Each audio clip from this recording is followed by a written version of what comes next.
listening to the Rugby Coaches Corner podcast with your host, Andy Plymer. Bringing you up-to-date coaching concepts from the world of rugby.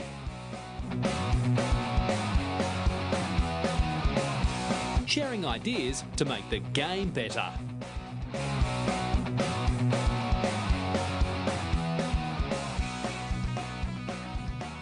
Okay, welcome to episode number 64 of the Rugby Coaches Corner podcast. I'm your host, Andy Plymer, and joining me today is Charlie Morgan. Charlie is a rugby reporter at Telegraph Media Group Limited in the UK and has been in that role for almost 2 years now. Before that, he was a freelance writer and was also the assistant editor for the RFU for 4 years. His rugby analysis on Twitter is first class and offers a huge amount for coaches out there. So it's a pleasure to have him on the show. So welcome, Charlie.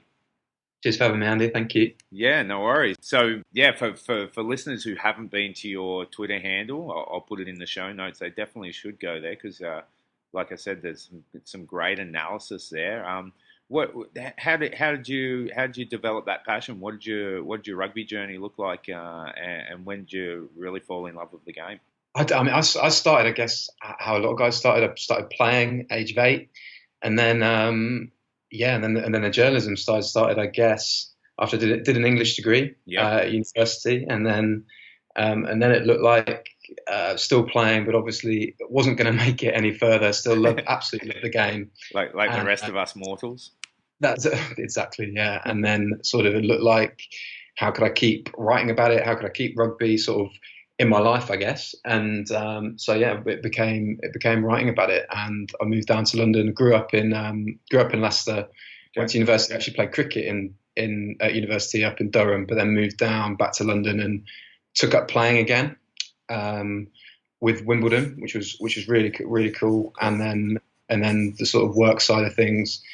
Progressed from there, worked for a little sports website, and then I'm an assistant editor rather than the assistant editor at the RFU. So that was kind of a big raps there in the intro. Okay. That important distinction to make. But then then started working as a freelancer at the Telegraph, and then have moved there in a sort of full-time capacity as of April. Okay, cool. And so with the role at the RFU, what did that kind of look like? Was that a lot of the digital media and exactly that? So we look. We were all kind of, there's a group of maybe 4 or 5 of us, and we'd look upon ourselves, I guess, as qualified journalists working for the RFU's website as an official outlet. So we'd go along to the press conferences at Penny Hill and things like that, and try and a lot of it was kind of trying to put across the messages at the time that the RFU's comms department, which was a separate department, what those guys wanted to put across, but at the same time, we wanted to kind of make sure that it was as impartial as it could be, and just face value match reports, face value features about the cool stuff that the teams were doing. Really awesome. Okay, well, it's been an enthralling period of rugby with the end of year tour. Some great matchups, some great results. Before getting into individual teams, what have your general takeaways been regarding the state of the game from this 3 to 4 weeks of games? I think it's been fascinating just because it's really brought the Rugby World Cup 2019 into focus. And that sounds obvious because it's obviously only 11 or 10 months away or whatever it is now. But it's been a real kind of as the cycle as a whole, the last 3 years have now come down to this 11 months. So we're seeing, I think in these games, we've seen coaches sort of selection calls and tactical calls. I think in some ways, maybe the tactical side has been teams keeping a little bit close to their chest, but in others, it's been about looking at contingencies and what might go right and what might go wrong at the tournament itself. So, for instance, I think one of the big movers has been Wales. They've been fantastic, the first clean sweep. But with that, what they've done is, I think Warren Gatland has really showed his experience by developing the depth. But calls like starting Seb Davis, who's a lock, starting him at 8 against Tonga, because that's the sort of thing that if you can get away with that in a pool game in a tournament, that frees you up so much for player rotation and keeping your gun side, your gun back row fresh. Likewise, Eddie Jones trying out Jack Nowell at 13 against Japan. That was kind of probably to the detriment of England's fluidity in that game, and they needed kind of to bring on Owen Farrell to rescue things. But it's just little calls like that, and I think it's been really interesting to see the mega experienced coaches just go through these last little bits of fine tuning, and I mean that's where the teams that are in good shape are sitting. The other sides are perhaps kind of legs going furiously below the water, just trying to get results and trying to get little bits of the game to click. But so it's just been really interesting to see sides at different stages of that 4-year cycle, with so little time to come before the tournament. Yeah, right. Yeah, no, it's getting exciting, and I think this Six Nations coming up is going to be an absolute belter. With all teams really in contention, Ireland obviously being favourite. But looking at England from the period of time that you've been watching them in the end of year games, what have you noticed about their evolution in terms of attack and defence? I've noticed that it's been the first time that they have had to do without both Vunipolas, but then also Nathan Hughes. So. Yeah. One thing I keep coming back to with England is what Eddie Jones said when he took on the job when Sri Lanka left, and after kind of in the rubble of the 2015 World Cup. And he kind of hinted that what went wrong at the 2015 World Cup was that England's tactical identity fell away and they tried to cover too many bases. And I think that was totally fair enough thing to say. And then the subsequent kind of period where England were winning everything was down to a settled side. He didn't change too much about the kind of the personnel, but what was really rock solid was that tactical identity. I think England got caught up in the start of 2018, so the start of this year in the Six Nations. They got overrun, they got outthought, and then in South Africa they got outmuscled. So actually they had to change. I think they kind of had to take stock of a lot of areas of their game, and what this autumn's been really positive is they now know that if they're that the back row that's worked really well is Shields. So Shields 6, Underhill 7, Mark Wilson 8, and Mark Wilson he played a little bit of 8 at the Premiership. He'd probably just, having spoken to him a little bit at Penny Hill with the other group of journalists, he'd really describe himself as a kind of a really resourceful guy who can fit in across those back row slots. But that's certainly not what England were used to. But the fact that they now know that they can play like that with 3 mobile guys across the back row, really, really helpful. And yeah, I just think they've had to be a little bit more smart, a little bit more kind of adaptable, and that's knowing that they can do that with both Vunipolas to come back in is really positive for them. Yeah, I agree, and I think they've been tempted to move away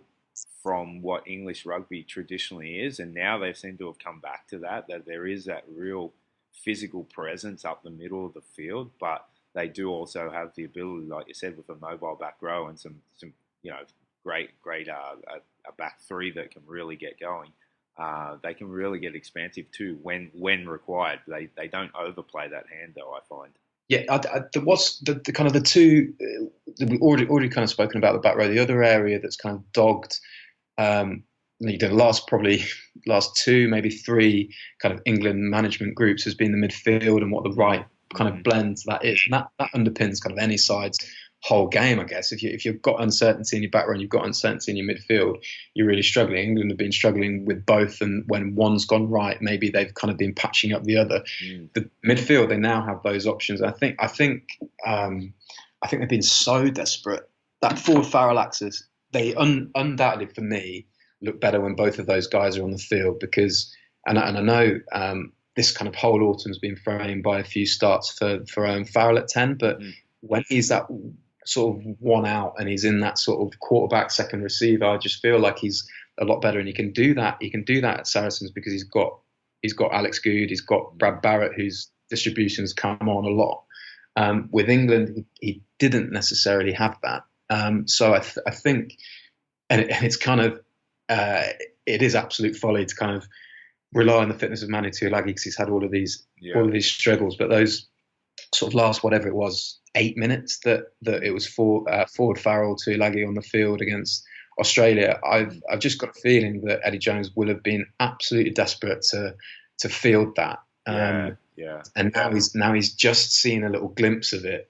I think it will kind of have whetted his appetite. There's a lot of talk, sort of in the lead up to the game and then afterwards, about how sort of Tio and Tuilagi together was what Jones really wanted to see with this young Singer on the wing as well.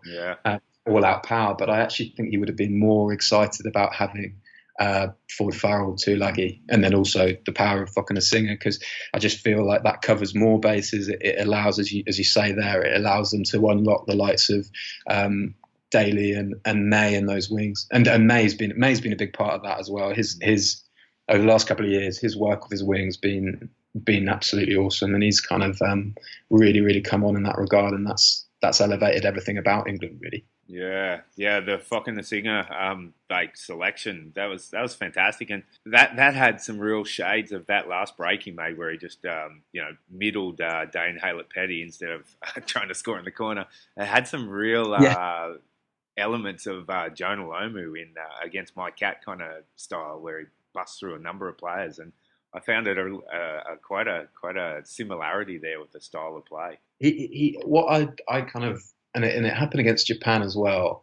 And he will, he's a clever enough, kind of dexterous, skillful enough player to kind of right or wrong. He should have put Henry Sladen in the corner at that play. But his kind of for a kind of a young guy to be that comfortable and to be sort of that just exuded sheer enjoyment and sheer kind of little bit of brashness is actually England haven't really had that swagger, and for him to come through and be able to, he's been on a couple of tours, so he was out in Argentina, didn't play at all, and then he's been in and around the camp a fair bit, and then he's kind of finally unleashed against Japan, and then he had this start because of Chris Ashton's injury.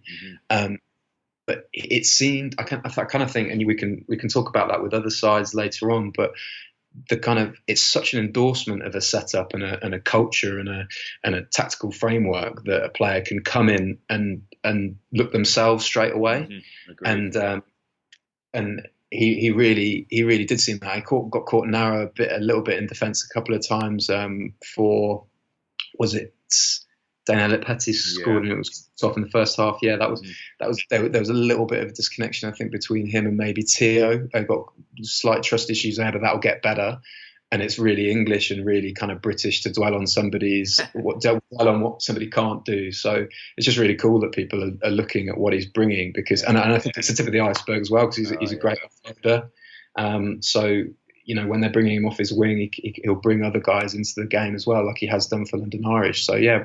I mean, really exciting all told. Cool. And the last thing I don't like talking about England too much on this show, so the last thing we'll touch on is the importance of Ben Youngs. You did some really good analysis on his box kicking, where he does it, how much he does it, why he does it. That's obviously a massive part of the game plan. Can you talk a little bit about what you did there? Yeah, absolutely. So it was kind of, I'm really lucky in the job that I do. I get given a lot of freedom to pitch stuff. But then at the same time, sometimes editors will say, why is somebody doing that? And so that was just a case of one of the editors on the desk saying, England are kicking away loads of ball, or in England, what is the point of box kicking it? I mean, sometimes it does look really pointless. I'm a former scrum half myself, when there's nothing worse when you kind of slice underneath one, go straight up in the air, or it blows out and it goes back. It's the most. I've done it before where I've sliced one up in the air and we've managed to regather it, and then kicked out on the full after we've regathered it. It's just the most embarrassing thing in the world. But anyway, so back to Ben Youngs, he does that very rarely. But it was just really cool to have the opportunity to ask him why he was doing it and where it fitted in England's game plan. I found him a little bit sheepish because England had done so much of it, and they had done so much of it but it was something that I hadn't even thought of. It was just the fact that, so first of all, obviously the game against New Zealand, conditions dictated that and they would have wanted to target Damien McKenzie for sure. But in the week before, the conditions were actually quite nice against South Africa, and I thought it could have been, because the games against certainly the first test between the sides in June had been a massive tri-fest, where it was two kind of flawed defences and two sides who were willing to give it a crack out wide and were high energy in attack. I thought we could see something like that because the conditions at Twickenham were fairly nice. But Ben Young's kind of explained that, well, they'd only been together for 3 weeks as a side. There are a lot of new guys, and they felt even though they had a new defence coach in John Mitchell, they felt that they were really comfortable in that area of their game. And I think, although it could very easily have come undone for them. They were under the pump in that first half. They just felt that was kind of the best, mounting a good chase, sort of trying to pin a side back. But it was really interesting looking through each one, and we get really good help from Opta, so we're able to map each one and seeing how kind of successful they were at getting the ball back, and sort of comparing how. I think they recovered something like in the first 3 games. We didn't do it for the last game. Actually, the last game they seemed to just either get the ball off the pitch. They seemed to get the ball off the pitch because retrieving it against guys like Falau and Daniel Petty is a tough ask. So they seem to be just kind of focusing on just getting it off the pitch and not giving them counter-attacking opportunities. But they were doing okay. I think kind of ratio of a third recovering the ball completely was actually pretty good. Yeah, no, it's a great weapon, and you see it with Conor Murray in Ireland and Aaron Smith in New Zealand. Like, to have a world-class box kicker, it just adds that other tactical, element that you can modify depending on conditions and opposition. So yeah, that's great. And I'll if I haven't retweeted it, I'll retweet it so coaches can have a look at that. And speaking of Conor Murray, moving on to Ireland, my second favourite team. I love watching them play. I love watching them develop over Joe Schmidt's reign. I think it's been really fascinating. Everyone talked about their defence in the New Zealand win and how important it was. What have you noticed there with regards to their defensive systems under Andy Farrell? Just that, and people and the players have come out sort of subsequently and really, we sort of knew all along how charismatic and how much of a good motivator Andy Farrell was. It's funny, sort of everybody that explains his defensive system says it isn't rocket science, and I guess it isn't. They seem to it's slightly different to how he defended with England, I think, in that he asked his wings to be up flat, he asked his 9 to be in the line, and I think I don't know whether there's chicken and egg, isn't it? Whether that was because Conor Murray was such a good defender, but that they did that, or I don't know which way it came around, how he tailored it, but seriously effective. And I think probably when people say it's not rocket science, what they don't really kind of give credit to is that both he and Schmidt have given really intelligent players license to make decisions within that. Mm-hmm. So there was Gary Ringrose is one of my favourite players playing at the minute, just to watch, because every performance seems to be so low error, and so there's so many really intelligent flashes in each one of them.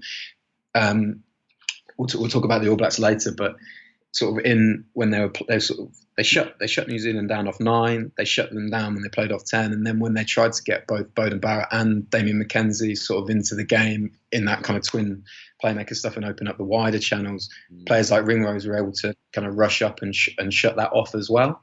So although kind of it's what Andy Farrell does, really, fire and brimstone, and he's a brilliant kind of motivator, obviously. I think the kind of having that side of him where players feel confident enough to make decisions within the framework that he's imparted is where champion teams are made, right? That's where kind of the problem solving aspect of it is what's kept New Zealand ahead of the rest, I think, for so long. And I think Ireland have got just really cerebral players and guys able to kind of back their own decisions. I mean, you only have to look at Jacob Stockdale's try, sort of having the balls to chip again, because I tweeted about that. It was just like, you almost gave up a try 2 minutes ago, and you do the exact same thing and score a try. It was just sensational. And New Zealand actually read that move pretty well, I thought. Ben Smith's again, like he's exactly the sort of example of player that I'm talking about. Just sees things in slow motion. He was rushing up to kind of help out the kind of defence that had been on that bounce back play. Yet Jacob Stockdale knew that the space had to be in behind because he'd done that, and that's fantastic. And that's going off script, sort of within this really meticulous. These really meticulous plans that they've got, being able to then go off script according to what's in front of you is fantastic. Yeah, that's pretty cool. And I think one of the things too is that the depth of the Irish team is amazing right now. Really, really healthy, healthier than it's ever been, I would say.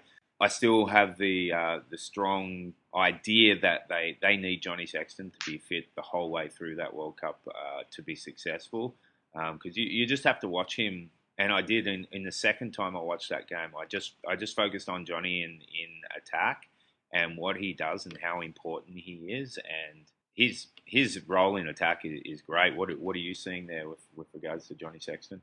Yeah, just amazing. I think was it a few years ago in the NFL, Peyton Manning, they were saying, "Oh, you must have a radio in your helmet to your head coach because you're just making these decisions all the time."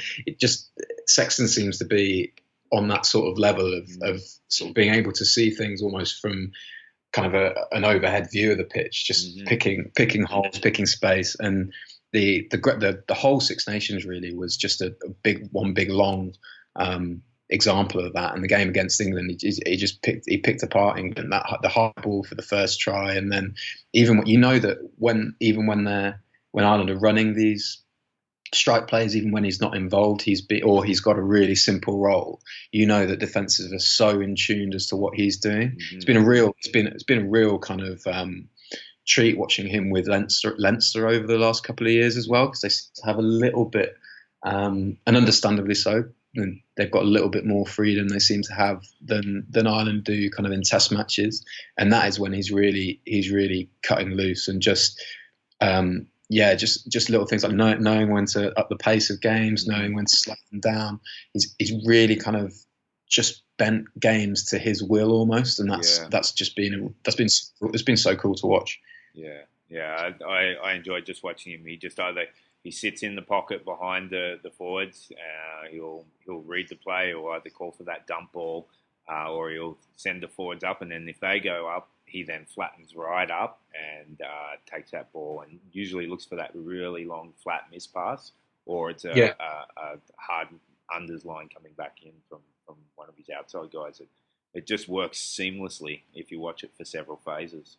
Yeah, I think mark of any player's sort of quality is how they influence like those around them in any level, and you can see. It makes those around him look good. The young fly halves coming through at Leinster have clearly learned a lot from him, but also I'd say the kind of it's so noticeable how much Farrell's come on as an attacking force after the last two Lions tours he's had with him, both in after 2013, night and day. Really kind of enhanced his running game and his ability to take the ball flat. And then in 2017, I think he came on again. Right. And I would certainly, and a lot of credit has to go to Owen himself, but I'd say that being around Sexton has taken him to another level for sure. That's cool. Yeah, I wonder if they discussed wrapping the arms in tackles on that tour.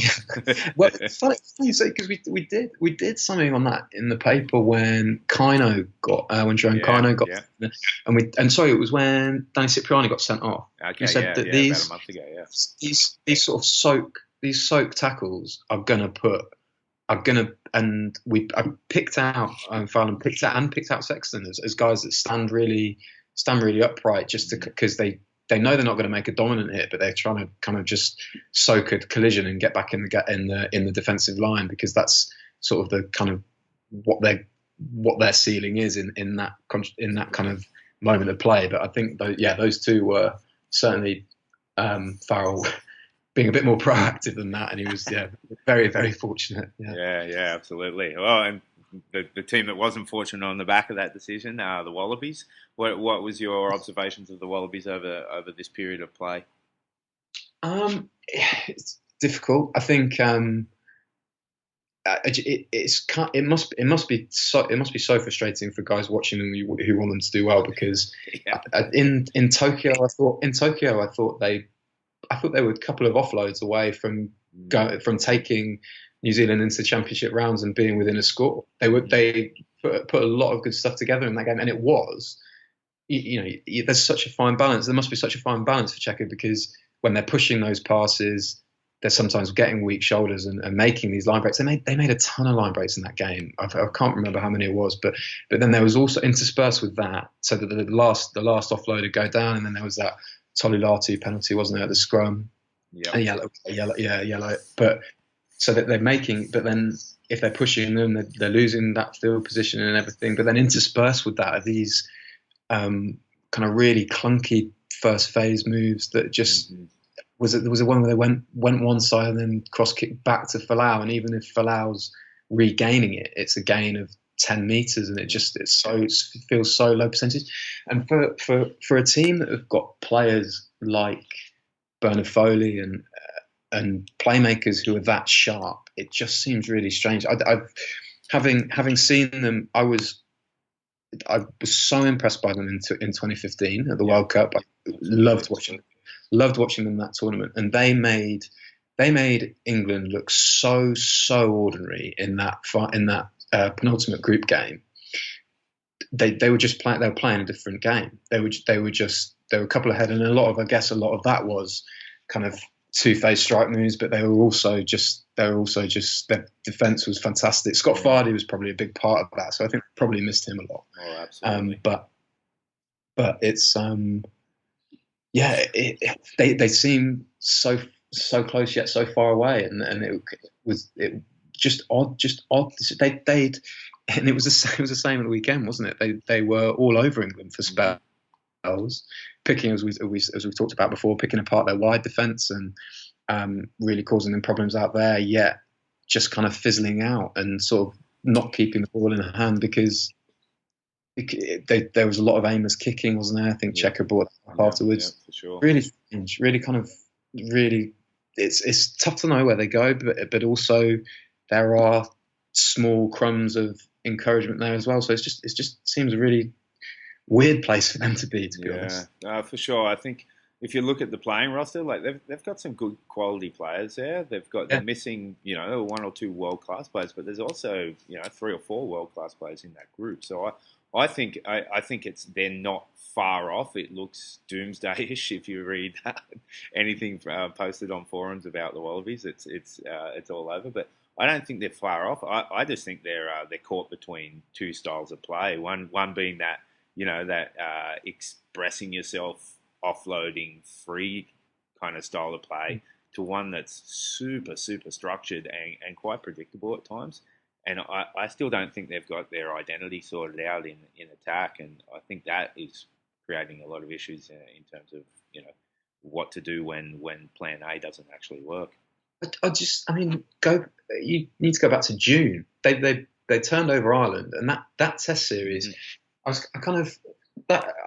love the June tours because you get a really good. You get I think you get more of probably a cross section of where teams are.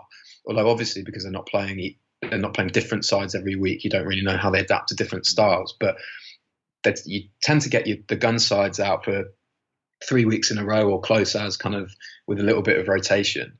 And that Ireland Australia tour felt like 3 World Cup semi-finals. Oh, great. And England's tour against South Africa felt like 3 World Cup group games or World Cup quarterfinals. The quality wasn't as high as Ireland's against Australia. So, but then there was a couple of kind of it's like that try on at the start of. At the end of the first half in Bledisloe 1, just sort of took the kind of the wind out of Australia for the rest of the year almost. It was kind of it was pretty gloomy after that. Yeah.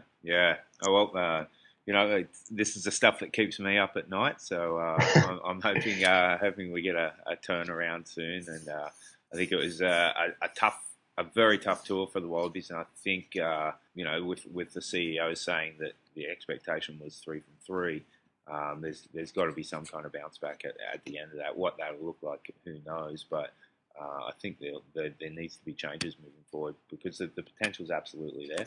Yeah. Yep. Cool. All right. Well, onto New Zealand. I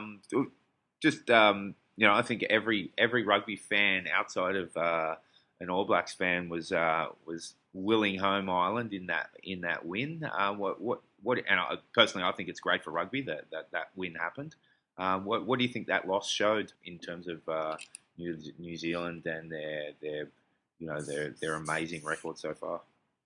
Yeah, they have been amazing. Certainly, I think it's really interesting. They've lost 4, I think, over the last 18 months, which is as many as they had over sort of the previous between then and the 2011 World Cup. So it looks like a little period of transition. And Steve Hanson's mentioned being between 2 styles. Yeah, not quite sure what that means quite, but that was interesting. Yeah, Ireland showed that they could. Ireland physically were fantastic. Yeah. They bullied New Zealand's pack, and kind of slightly more worrying than that for New Zealand was I thought that their kind of lieutenants under Kieran Reid went missing a bit. That's the worst. It's not necessarily the worst, but the kind of the most muddled performance I've seen from someone like Sam Whitelock. He doesn't give away penalties like that. They're really sort of getting pinged for really kind of elementary things. And Brodie Retallick didn't perform, which is that never happens. So I think they missed someone like Sam Cane.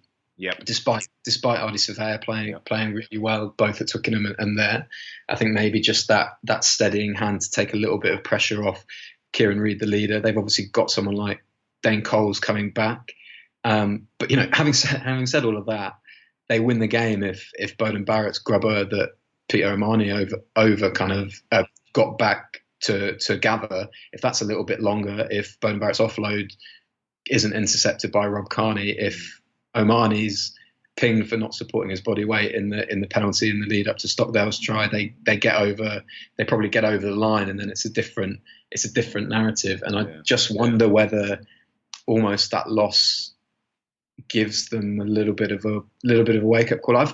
I've been slightly puzzled as to why they haven't started Richie Mo'unga a little bit more, and I just wonder whether their World Cup backline isn't World Cup final backline isn't Beauden Barrett at 15 with Ben Smith on the right wing and Richie Mo'unga at 10 and Rieko Ioane out on the left wing. I don't know whether that gets considered. It probably doesn't, because they're fairly well set. But it's certainly an interesting period. I think any team in the world, obviously including the All Blacks, would be in a bit of a transition period after someone like Wayne Smith goes. So that's a settling down process for them. So for sure. I think from a coaching point of view, when you do have a run of success and you do get that loss, if that loss is at the right time, and it's at the right time for New Zealand, it can be really, really powerful. So,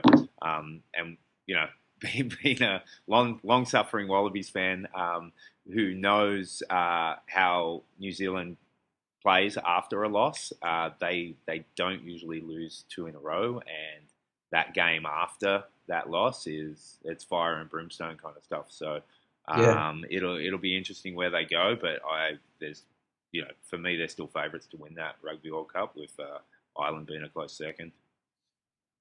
Yeah, me too. I think it's just a truncated Rugby Championship, and then they're pretty much into the World Cup from here. So what that game has done in Dublin is put even more on the New Zealand South Africa group game, because obviously both of them will be wanting to avoid Ireland in their quarter final. So that's a monumental game now, and South Africa, having beaten them earlier in the year, won't be intimidated. They'll know that they've got what it takes to take them close. So it'll be fascinating. All right, and on some of the other teams that were showing their skills over this period of time, you mentioned Wales earlier on. What was your takeaway from them? Scotland and France, losing to Fiji. That was another one that the whole rugby universe celebrates. Fiji getting the win in Europe away from home. I think that's fantastic too. So, what was your takeaway for those three nations? If you start with Wales, like I say, that were the kind of the big movers, and I really think Warren Gatland's signing off after Japan with Wayne Pivac taking which is a really good. That's huge. Yeah, I think that's fantastic. Having interviewed Wayne fairly recently, just about his time at the Scarlets, he was just so impressive about what he looks for in terms of people, as far as people playing, as well as players' skill sets. He's big on the sort of the type of person that he wants involved in squads, and that's going to be fantastic for Wales going forward. I think Warren Gatland has played an absolute blinder this World Cup cycle. I think he was always going to. He loves tournament rugby. He loves rallying. He loves rallying teams against the odds, and that they were talking about kind of 3 Test June tours a lot here, which are great. But Wales went to New Zealand in 2016 and sort of stayed in games, almost comically stayed in games for 60 minutes, and then just blown away 3 times. But they really took lessons from that, and they've now got fantastic depth in the forwards. They've also upskilled their forwards a great deal. They're all capable of handling and offloading, which is great. And they've got backs coming. George North looks kind of he's back, totally revitalised. Yeah. And Davis fit again. Yeah, Jonathan Davis, another world class player, is fit again. Yeah. And they've got options at 10. And when they get to that tournament, Warren Gatland will just get them into a place mentally where they are stubborn and tenacious and just horrible to play against, and that's fantastic. They did what they did this autumn without Taulupe Faletau, who's one of the best players in the world. So they're in fantastic shape. If we move on to Scotland, they're probably missing someone like John Barclay this autumn. Yeah, and just tread water a little bit this autumn. Although they're in a good place. They'll be absolutely pig sick not to get over the line against South Africa, because they did enough to do that. They tried out Finn Russell and Adam Hastings at 10 and 12 against Argentina, and that's almost one of those selection calls where, I mean, it was a wet, horrible day, so it wasn't really conducive to spreading the ball so much. But they probably know now that they wouldn't want to risk that combination in the World Cup game. They might give it another go, so they might give it another try before the World Cup. But that's kind of, and I guess as a coach, knowing a combination is not quite going to work is at least you've got kind of an opinion on it either way, backed up by performance. So they can move on and look at kind of other midfield options now. And France, I mean, that Fiji performance was special. I think they've had these players who have just got incredible firepower, but I saw a stat today from Tier 2 Rugby on Twitter, I think, that Fiji have won 48 consecutive scrums on their own put-in or something like that. So that's just a huge endorsement for their coaching team, because not only that, we know that they can score tries from everywhere. We know that they can throw these crazy offloads that unlock defences, and they know they're kind of deadly in unstructured play. But if they've got a solid set piece and they're defensively pretty steely, then they're going to be just a huge banana skin at World Cup. Oh, I totally agree. And for me, they're the most consistent and in World Cup without winning one. They make semi-finals, finals, almost every Rugby World Cup, and I don't think their form line matches what they'll do in the World Cup. Like, you remember in the 2011 World Cup when they were an absolute gong show under Livermore, but they made the final and they were unreal. They turned it around halfway through the tournament, and no, I think they're always the dark horse to really upset some people in the Rugby World Cup. Well, they've kind of France. They've got obviously the next one after Japan at home. And I know that they are absolutely desperate to do really well at that one, and they have already earmarked a core group of players, young players now, that they want to be peaking at that tournament. So that just gives them, as if they needed any more license to just to play with a real sense of freedom out there. And they have got some. They won the Junior World Cup obviously this time around. They have got some seriously exciting youngsters. Antoine Dupont, the scrum half, is absolutely lightning. Just a really explosive presence there, and that they could really shake up that Pool A, I think it is, with England and Argentina. If they can beat one or both of those sides, nobody will want to draw them. Yeah, and I think Teddy Thomas, I think he'll be on the international map if he's not already come World Cup time. He's phenomenal. Yeah. Cool. Okay. Well, I touched on it there that Six Nations next year is going to be a real cracker. Probably going to be one of the closest going around.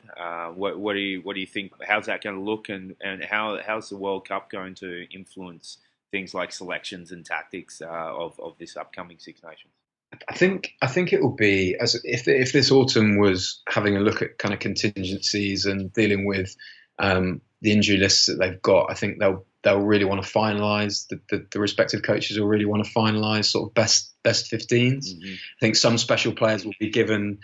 So, for instance, Conor Murray would be given right up until the last second to board the plane for Japan, and then he'd slot in because he's world class. I think with England, it's someone like Tuilagi. They'd really wait and want him to play in a few warm up games. But that would be all he would need to do to still be in the World Cup reckoning. But apart from that, they'll really want to kind of nail down 15s. And the only semi-solid prediction I could kind of make is that I don't think there'll be a Grand Slam, just because right. England had to go to Ireland and Wales. And Wales, the last weekend, Wales host Ireland, and I just think that I absolutely love that rivalry. My dad grew up in Cardiff, and his kind of rugby background was going to the Arms Park and watching that famous Welsh team. So that was what I grew up on, basically, his stories of that.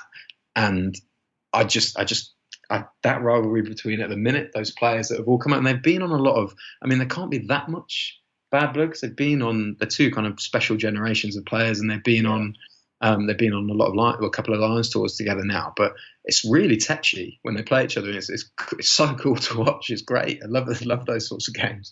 So, but Wales just, and there's something about it. Obviously, Gatland's an ex-Ireland coach as well. But there's that real sense that Wales aren't scared of Ireland, no matter what Ireland have done. And whereas Ireland have the wood over England, I think, having won the last two, Wales beat them last time in Cardiff quite handsomely, and then came back and really scared them in Dublin the year just gone as well. So that's the last weekend, and I think that'll be for the championship, barring an England resurgence. So yeah, I think it will be on that. And then as far as coaches don't really like to talk about them at the minute, but as far as psychological markers, it's going to be important, because the warm-up games after that are just the last little bits, aren't they? So yeah, really, really, really interesting.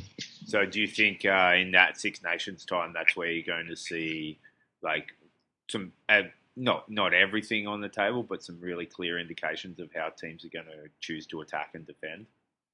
Yeah, I think so. I think defense, as you'd probably expect, defensively, teams are settled into their systems a lot more than maybe attacking, and that's probably more because you'd want to have things up your sleeves in an attacking sense.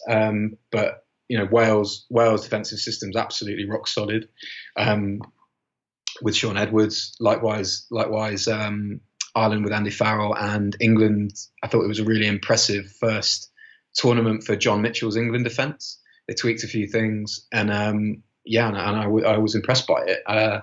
So yeah, they seem pretty settled in that sense. Scotland all think that they can upset. They're kind of it sounds a bit odd calling it a smash and grab at Murrayfield, because they're at home, and they would have known they would have been fired up and known they could do well. But the job they did on England last time was brilliant. You know, they were just really, really streetwise at the breakdown and really, really clinical with the ball that they got in attack. So, they'll be confident of winning, of knocking over one of those 3 too.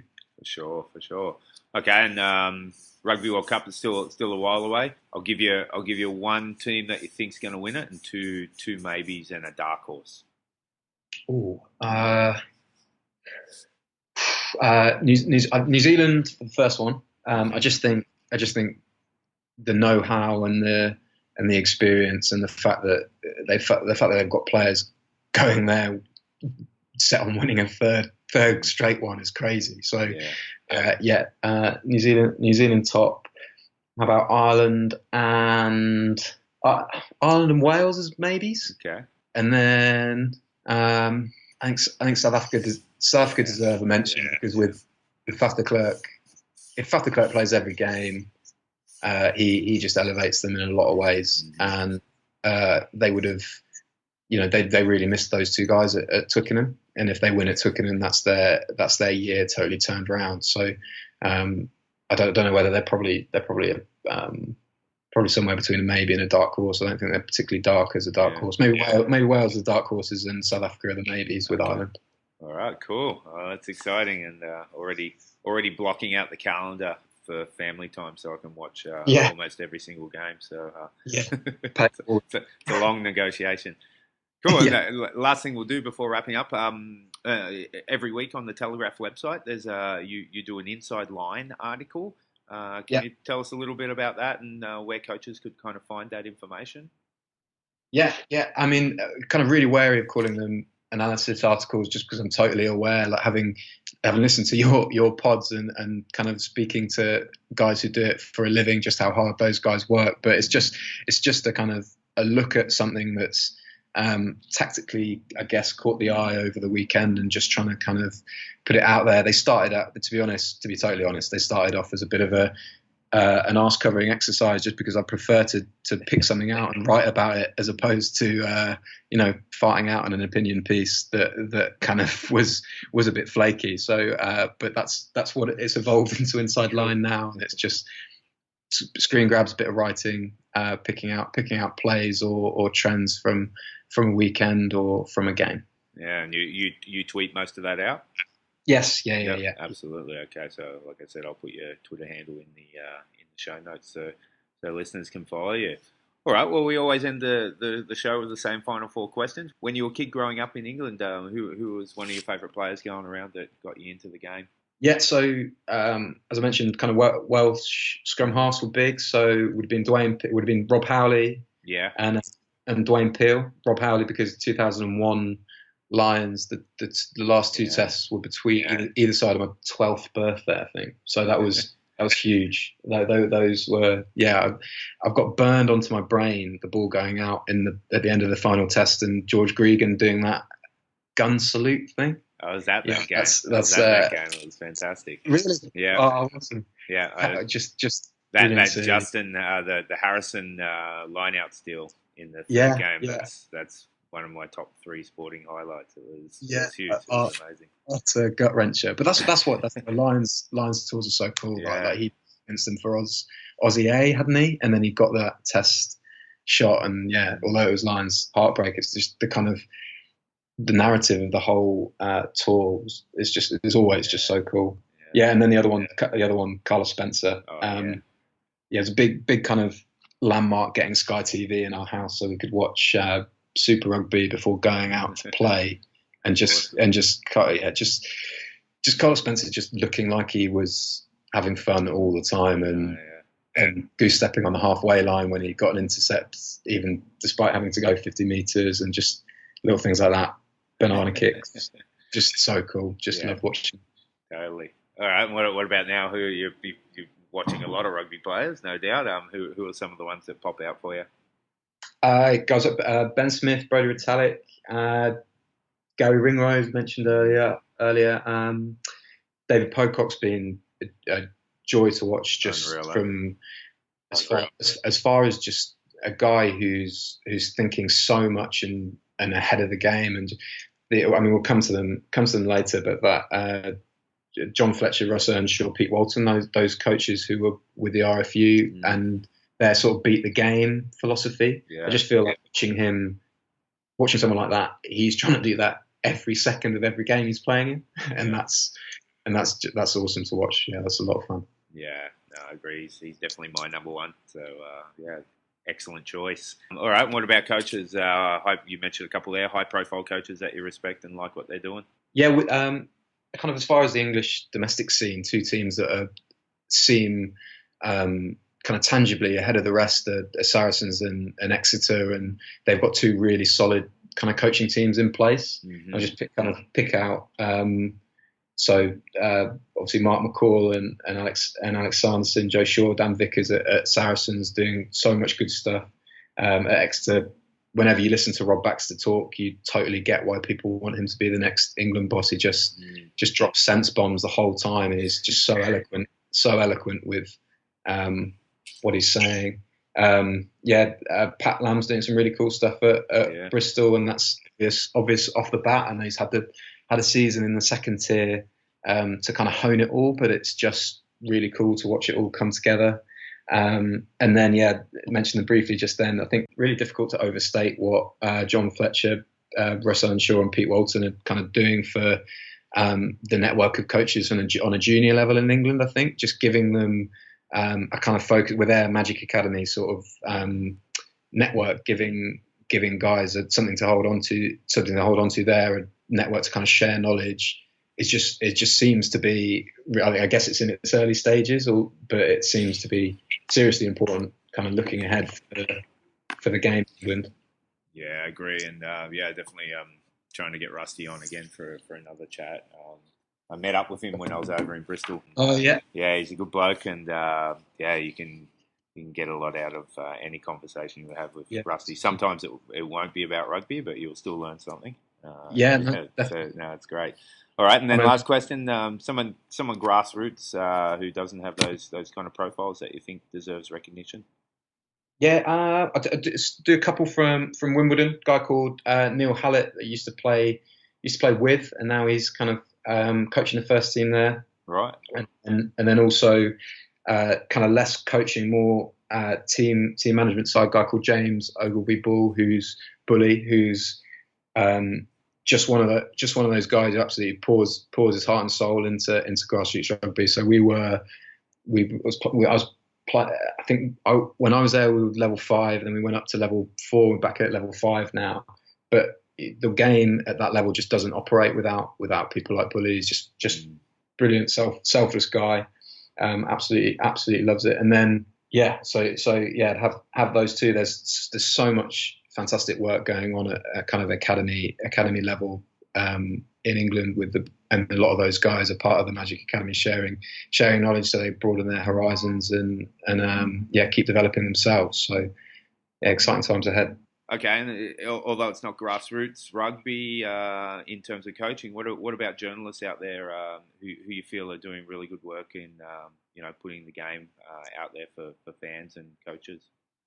Yeah, I think you've had him on a previous podcast. Actually, Murray Kinsella's absolutely killing it. He was really kind of instrumental in getting me started and bouncing ideas off when I first started off on this. Robbie Owen, I think his name is Squidge Rugby on Twitter, and he's Squidge Rugby on YouTube. Just so worth a look. He's doing some brilliant stuff with kind of tongue in cheek, but also kind of seriously insightful, seriously good video analysis as well. So yeah, those two guys doing brilliant stuff. Cool, awesome. All right, Charlie. Well, it's been great having you on the show. I love talking about these kind of tours and end of year wrap ups, and I find it's where you can really start prepping for your next season and start taking on a lot of information from what's going on around the world. So you've provided an awesome insight, and just want to thank you very much for giving up your time, and look forward to seeing your analysis on Twitter moving forward. No worries at all. Been a big fan of the podcast, so just really cool to be part of one. Thanks a lot. Awesome. I appreciate that. Thanks, Charlie. No worries. Cheers, mate. Thanks for listening to the Rugby Coaches Corner podcast. enjoyed the show, please leave a review via iTunes and keep listening for the next episode.